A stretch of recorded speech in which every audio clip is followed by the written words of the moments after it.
Hey, welcome to the podcast. Sit back, relax. Try not to throw nothing at me because you won't hurt my feelings. You'll just hurt your computer. This next half hour is brought to you by your host, me, Robert McCune. Oh, welcome back. I got a few topics I want to go over today. It's something that it's current events, but I'd rather hear from you guys. Write down in the comment section. Give me a few ideas. Tell me what you want me to talk about, and I'll try to do a show about it. So, the first topic I decided to cover here it deals with Delaware's ghost gun ban. This thing was quickly hit with a lawsuit. So, let's dive into it and let's see what happened here. So, this is regarding an article, I think it was from the Washington Post. It states like most ghost gun bans, enacted in recent months, Delaware's House Bill 125 prohibits the possession sale of any unfinished framed receiver or complete firearm without any serial numbers. However, Delaware's law goes even further than most that it makes the sharing of instructions or code that may be used to produce a firearm from a 3D printer a felony. Now, exactly 1 week after it was signed into law, Delaware's new ghost gun ban is already facing a legal challenge. The Firearms Policy Coalition followed suit against Delaware's Governor John Carney. He's a Democrat out of Delaware. On Wednesday over the recently signed House Bill 125. So, let me tell you right off the bat, I'm going to give you a little spoiler alert. We got a huge win in our right to protect the Second Amendment. In the United States District Court for the District of Delaware, U.S. District Judge Norika ruled that an individual has the right to manufacture for personal use a firearm without serial numbers registered with the government, i.e., ghost guns. The judge further stated that the right to keep and bear arms implies a corresponding right to manufacture arms. Stated in Judge Norika's summary, the right to keep and bear arms would be meaningless if no individual or entity could manufacture a firearm. Further, if possessing untraceable firearms is protected by the Second Amendment, then so too is the manufacture of them. Now, this is huge. This is really, really huge because this is going to set a huge precedence going forward to all the other states. This is really going to put a dagger in the federal anti-ghost gun laws that's being pushed through legislation right now. You know, I hate to say this, but thank you, New York. I didn't think I'd ever say those words. It's all due because of New York's tyrannicalism. Forever, for about 100 years, they've been restricting people's rights to carry and bear arms. Thank you, because you finally pissed off the right person who took your ass to court all the way up to the Supreme Court. In fact, the case is the New York Rifle and Pistol Association versus Bruin decision by the Supreme Court really did set the stage to unravel most of the gun laws that have been created in the last 100 years or so. Part of this ruling by the Supreme Court, well, basically because of the Supreme Court ruling, courts are only allowed to use a one-step approach instead of the two-step they've always been using to enable states and federal government to make laws that restrict our rights to keep and bear arms. Finally, little by little, I think the federal government in various states, i.e., California, New York, D.C., they're all going to realize that the Second Amendment is, in fact, a right and not a suggestion. I'm really looking towards that court case that goes all the way back to the Supreme Court on the right to carry across state lines. Yeah, I'm talking about state reciprocity. Can't say that word. All right. So No other right that we have, constitutional right, stops at a state border. When we leave our state and go to the next state, doesn't our right to legal representation follow us? Doesn't our right to free speech follow us? Every right in the Constitution follows us across state lines, except our Second Amendment. They treat that thing like it's subjective. And I think we're going to find out in the long run, not only do we have the right to carry our guns across state lines, I think even the law that we have to have a permit granted by a government agency, whether it be a state or federal, that's unconstitutional too. And we're going to see that soon enough. Okay, time for a commercial break. Have you ever dreamed of owning a private island? Well, now you can. A private island in Canada, a 4-bedroom home, is on sale for less than the average house in America. Located on Duval Island, private island in Ontario, Canada, is on the market for $380,000. It's made up of 5.4 acres of land and features a 4-bedroom home as well as a guest cottage. The bedrooms and wraparound deck provide stunning views of the lake. Property listed by Private Islands Inc. is located in the township of Echo Bay. The modern kitchen is equipped with a refrigerator, freezer, stove, microwave, and other propane appliances. That's not all. There's a new wood stove to keep you warm and toasty in the winter. The home has hot and cold running water, as well as solar and a generator for backup power. Private Islands Inc. Give them a call today. 705 444 0681. Tell them you heard about them on my podcast. Okay, now back to current events. I found another little article. It's just a snippet. I think it was from the New York Times. And it states, during a meeting on the sidelines in the United Nations General Assembly in New York, Secretary of State Antony Blinken on Friday warned the Chinese Foreign Minister Wang Yi against Beijing providing any support to Russia related to its invasion in Ukraine. Blinken reiterated the United States' condemnation of Russia's war against Ukraine and highlighted the implications if the People's Republic of China were to provide support to Moscow's invasion of a sovereign state. This meeting came amid heightened tensions between Washington and Beijing following President Biden's open remarks in an interview published Sunday that the U.S. would defend Taiwan if China decided to invade. I don't know, man. Every time this guy goes off scripts, bad things is subject to happen. Joe Biden is incompetent. He's got a mental issue.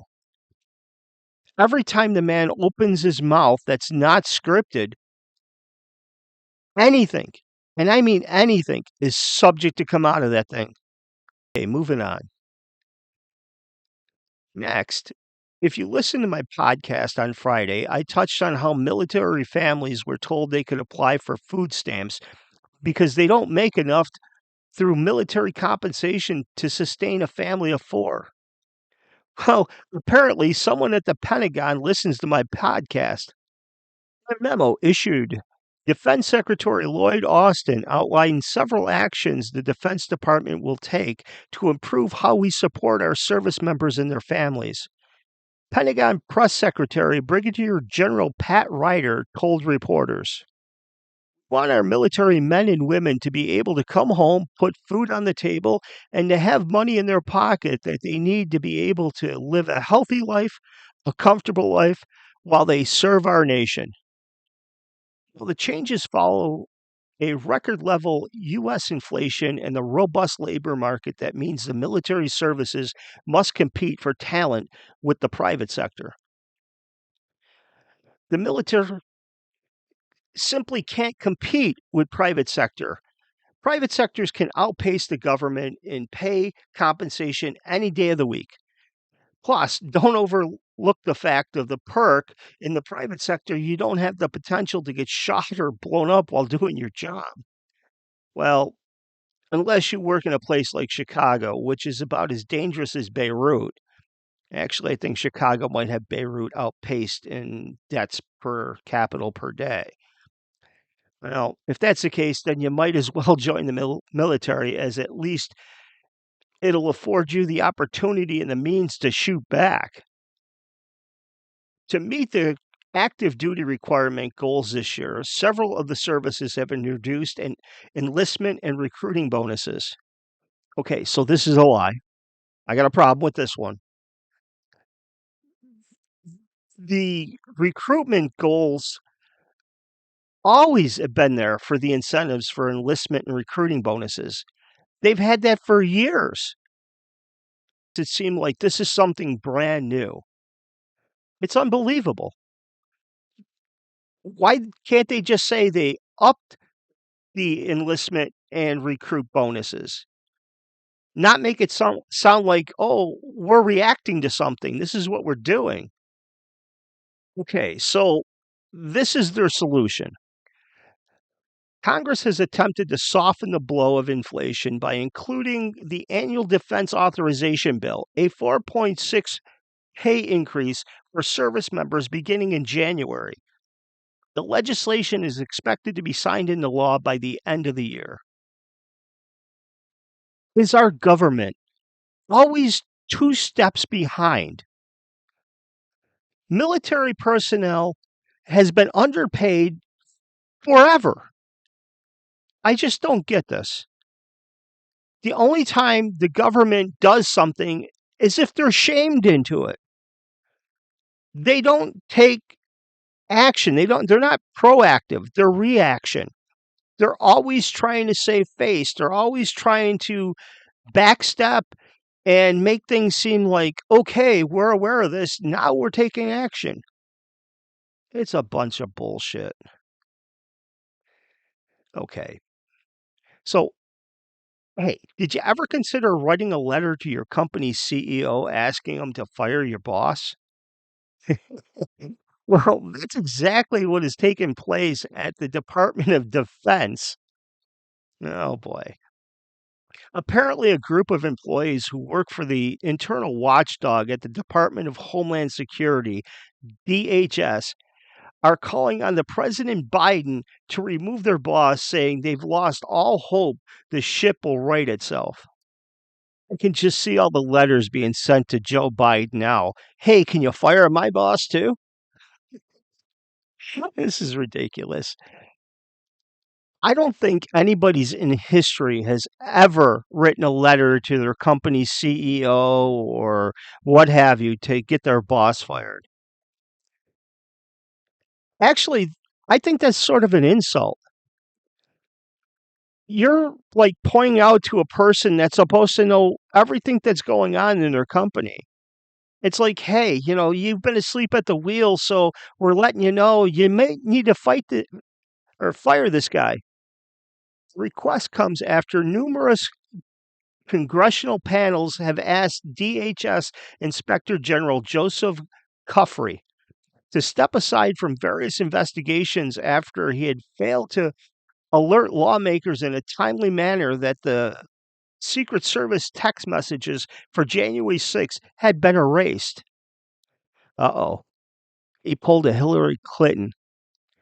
Let's get rid of the text message. Government wants it. So, uh-oh. I can just see this guy running around the office. Hey, who has a bleach bit? Anybody got bleach bit? Right. So the anonymous letter shared by the Project on the Government Oversight was signed by concerned DHS OIG employees representing every program office at every grade level, who added that for fear of retaliation, we cannot identify ourselves. I thought we protect whistleblowers. Man, you mean we don't? I could have swore Adam Schiff protected a whistleblower and still refuses to give that whistleblower's name. Why are they so afraid? The government protects them. So apparently, this letter starts out with bold print, 3 words: "We need help. We can no longer be silent when faced with continuous mismanagement of DHS OIG at its highest levels. IG Cuffrey has made it clear that he wishes to remain in position even in the face of prolonged, deserved criticism in the media and from Congress and from other oversight entities and even from his own staff." I'm not going to read the whole letter, but the second verse here goes on to say, "A true leader would recognize the effect of his actions on his workforce and understand the right thing to do would be to step aside, i.e., go fall on your sword." However, IG Cuffrey is not a true leader.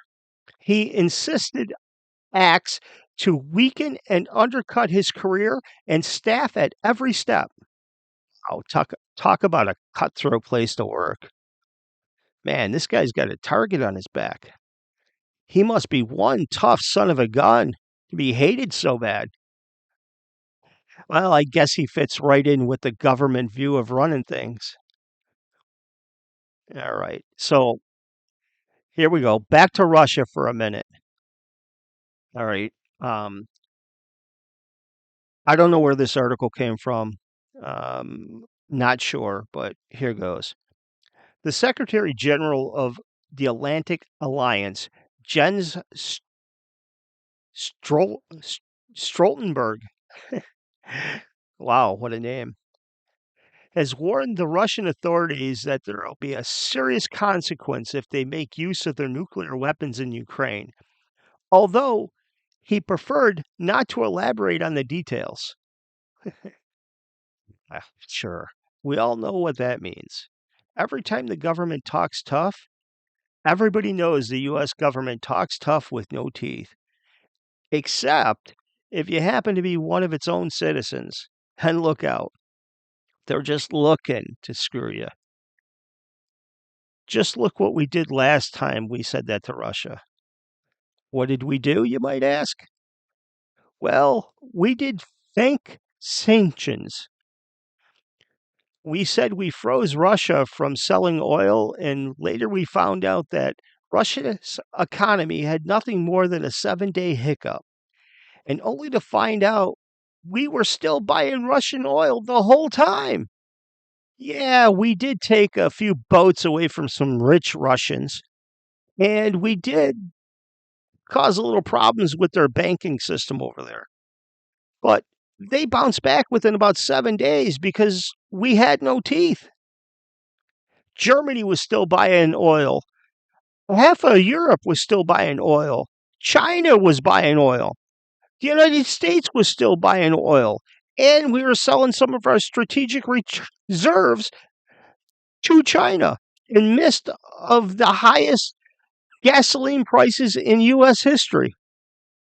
Okay, so the foreign Norwegian prime minister wanted to make it clear NATO's position to prevent Russia from carrying out the threats made this week by its president, Vladimir Putin, about making use of its nuclear potential. It's true, said Stoltenberg, acknowledged that the probability of use of any nuclear weapons is still low, although he insisted on taking this matter very serious as the potential consequences is pretty great. These politicians, they talk a good game, but when push comes to shove, they go hide in their bunker while the common folks who are in the military go get their asses handed to them. The politicians are safe. They're hiding in their bunker, sucking their thumbs with a blankie and maybe a cup of cocoa. Oh, man. All right. Okay, enough of this crap. In other news, creepy Joe Biden is at it again. Oh, man, what did he do this time?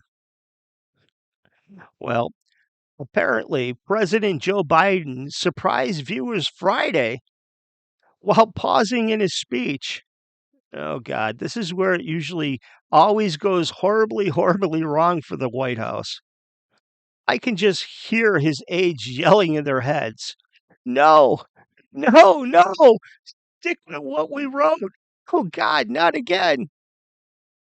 Biden stopped in the middle of his speech to acknowledge a woman in the crowd. He said he knew her when she was 12. Oh, boy. "You got to say hi to me," Biden said during his speech at the National Education Association headquarters in Washington, D.C. He said, "We go back a long way. She was 12 and I was 30. But anyway," oh man, I could just hear the silence. That wasn't strange or creepy. He went on to say, "This woman helped me get an awful lot done." Right about here is where the room probably went silent, mouths left open, and maybe a few presidential aides probably passed out. Because there's absolutely no way to know or even begin to have an idea what's going to come out of this man's mouth. All right. Although Biden didn't acknowledge how he knew the woman or what she did that helped him, but the remark caught everyone off guard. I'm sure it did. Man, if I didn't hate this guy so much as I do, I'd have enough material to make tons of podcasts just based on the stupid things that Joe says. Oh, wait, there's more. Another article on Joe. Looks like we're all saved. This is from The Guardian. They report Joe Biden's recent declaration of the COVID-19 pandemic was over, was premature according to several infectious disease experts, but there was not a consensus among them about whether the remarks will cause significant changes in America, attitude towards the virus, and lead to worse public health outcomes. Still, an average of more than 400 people die every day due to COVID-19, according to Johns Hopkins University. But that's okay. Joe says it's all better now. It must be. Yeah, right, sure. All right, turning the page for a minute. The wrestler turned actor John Cena is adding another trophy to his belt. He has officially broken a Guinness World Record, the most Make-A-Wish Foundation wishes granted with 650, Guinness announced. Now, see, this is the way things are supposed to be. When you're famous and you're a public figure, you should be setting good standards. And John Cena is doing just that. Kudos to him. Too many of these famous people are just doing stupid shit, saying stupid shit just to get their name out there, just to recover a lost career. It's pathetic. Again, kudos to John Cena. All right, back to the stupid crap.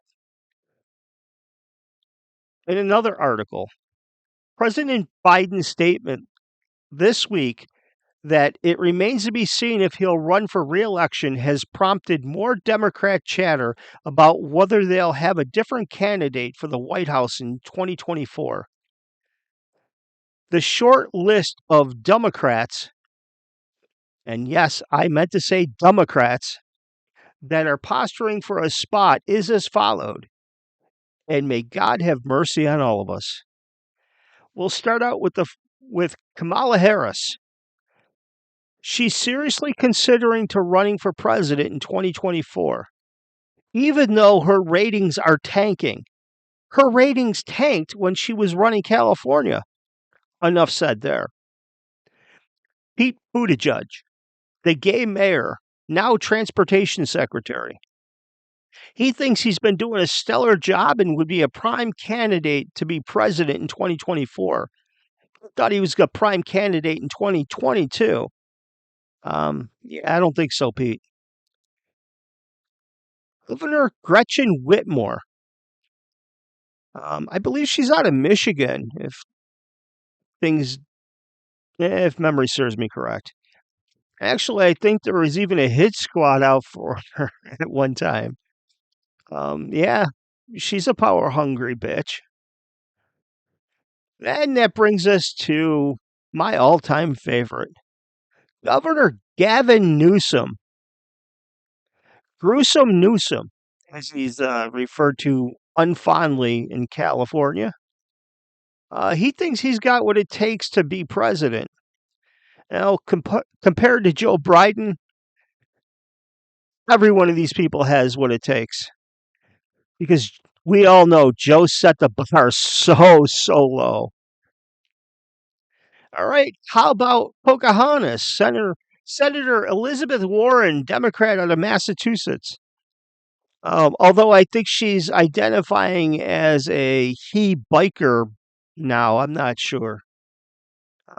She's definitely, I think, given up on the Indian bloodline, all 100/110th of it. And then we have Senator Bernie Sanders, an independent from Vermont. He couldn't even carry his own state. Oh, what a joke. Speaking of jokes, the last one on the list here, oh, you're going to love this. Representative Alexandria Ocasio-Cortez out of New York. Oh, the bartender wannabe somebody. The uneducated representative from New York. Oh boy. She should just stick to making videos of putting on her makeup and bitching about things. This is a list that just brings tears to my eyes. It leaves me a sinking hole in my soul and my heart just to think that it's possible. It's literally possible. Look what we got now. Actually, I don't even want to think where this country is going to go if one of these people get in. If the Republicans don't clean house, I'm talking sweep the presidency, the House, the Senate, and honestly, I don't know if that'll be in time to save us all. This country has been pushed off a cliff. And down at the bottom is nothing but rocks. So, yeah, I don't know where we're going from here, but Jesus, I hope it's up. I'm not sure who's running for office outside of Trump for presidency. He might be the only one that can beat these idiots. I don't know. Well, that's going to be it for the show. Thanks for tuning in. Remember, put down in the comment section, what you guys want to hear. I'll do a little research on it and I'll try to do a show and talk about it for a little while. Maybe I can even set this thing up to take some inbound callers if we get enough interest people. I'll make a date and time when the video is going to go out, and maybe we'll do a live show and take some calls or something. I don't know. We'll see. That's it for now. You know what to do here. This is the point where I tell you to hit the subscribe button, give me a thumbs up, and ring my bell. Wait, that didn't sound right. You know what I mean. All right. Till next time, stay frosty.